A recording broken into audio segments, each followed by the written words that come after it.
Has it now become a routine to be invading people's homes whenever the government likes? If you ask my opinion, I will say, Satanans, you people should stand for the truth, stand for human rights, say no victimization and intimidation from the colonization agenda of Buhari's regime. Don't say it is happening to Igbos. It does not concern you. If a whole Chief Justice of Supreme Court of Nigeria from the South can be annihilated like this, what else do the Satanás need to know that the battle line has been drawn between Northern Protectorate and Southern Protectorate? It is time for us, the Satanás, to know that injury to any Satana is injury to all the Satanás. It happened to Nnamdi Kanu, Nigeria Army. It happened to Sunday Igboho, DSS. Now to Chief Justice Odilli, EFCC. The time is now to stand against these Fulanis divide and destroy method they are using before it will be too late. One simple question I will say here. Buhari thinks he will remain in power forever.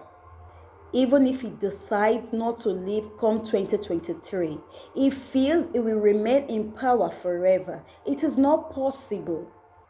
What we are experiencing now is called Fulani extremists, fundamentalists, and terrorist government, very intolerant of other people's religion or tribes, wants to wipe out non-Fulanis out of the map of the earth. I have always said it. If you're a governor or any elected person, value your people, protect your people as well with your properties, provide good environment, more especially good roads.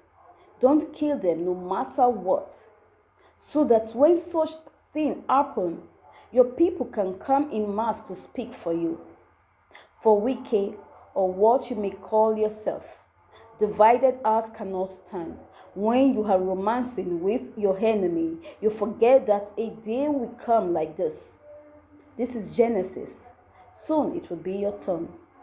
Just because Peter Odilli's wife is likely to be the next Chief of Justice in Nigeria, but evil forces will not allow that to happen.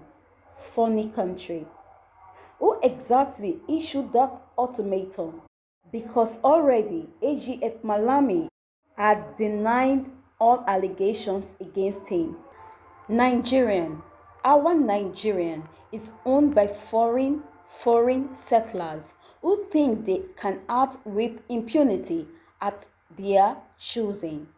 Sadly, the South is already scared, stiff, if the foreign Fulani settlers who arrived Nigerian as camel riders from the Arab slave trades, now the custodians of our collective wisdom in the South. All we are clamoring for is separation. Even you, Wike, you are also slaving for the Fulanis led by Tambowa. Look at the southeast destroyed already by the Fulani settlers. Hello, my amazing family. Be joyful always, pray continually, give thanks in all circumstances, for this is God's will for you in Christ Jesus. I wish you all an amazing new week. Please don't forget to give us a like or thumbs up if this is your first time. Thank you. Rivers issues federal government 48 hours to unmask those behind Odilli's house invasion. The Rivers government and leaders of the state have given the federal government 48 hours ultimatum to unmask those behind the invasion of the Abuja residence of the former governor, Peter Odilli, and his wife, Justice Mary Odilli of the Supreme Court. Speaking at a gathering of Rivers leaders in Abuja on Sunday, Governor Nyesom Wike argued that it was insufficient for the federal government and its officials particularly the Attorney General of the Federation, to merely deny their involvement. It contended that, as a responsible government, it ought not to have taken 24 hours for the federal government to tell Nigerians what actually happened, since the names of the police officer, the supposed whistleblower, the chief magistrate, and other key players in the sad episode were already in public domain. Wike, who described the incident as an attempt on the lives of the ex-governor, his wife, and other members of his family, warned that his state and his people would hold the federal government responsible should anything untoward happens to any member of the family.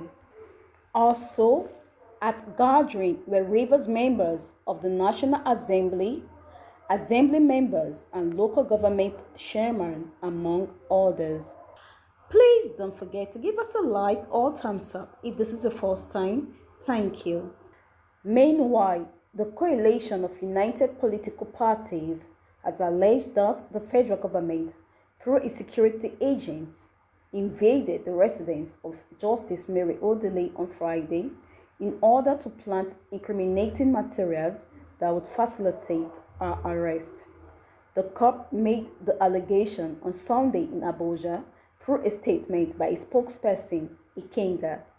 Part of the statement read, "Despite its denial, we see the handwriting of the federal government clearly on this provocative action of the security agents, which was an affront on another arm of government, the judiciary."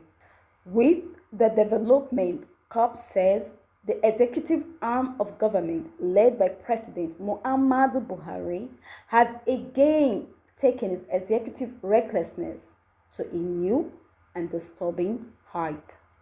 Condemnations from several quarters on Saturday traced the invasion of the Abuja residence of Supreme Court Justice Mary Odilli by security agencies on Friday. Among those who condemned the invasion of the justice's home were the Nigeria Bar Association, the Pan-Niger Data Forum, two senior advocates of Nigeria, Femi Falana and Mike Oziehome, a former governor of Abia State, Orji Uzokalo, and the suspended chairman of the opposition People's Democratic Party, Uche Secondus. This was as the Attorney General of the Federation, Abubakar Malami, denied knowledge of the operation and ordered a probe into the invasion, said to have been carried out by the Joint Panel Recovery Unit of the Federal Ministry of Justice. It is important to set the record straight that, as the chief law officer of the Federation, Malami will not stop law to be associated with an inelegant and nasty court process on the strength of which the purported search warrant was procured.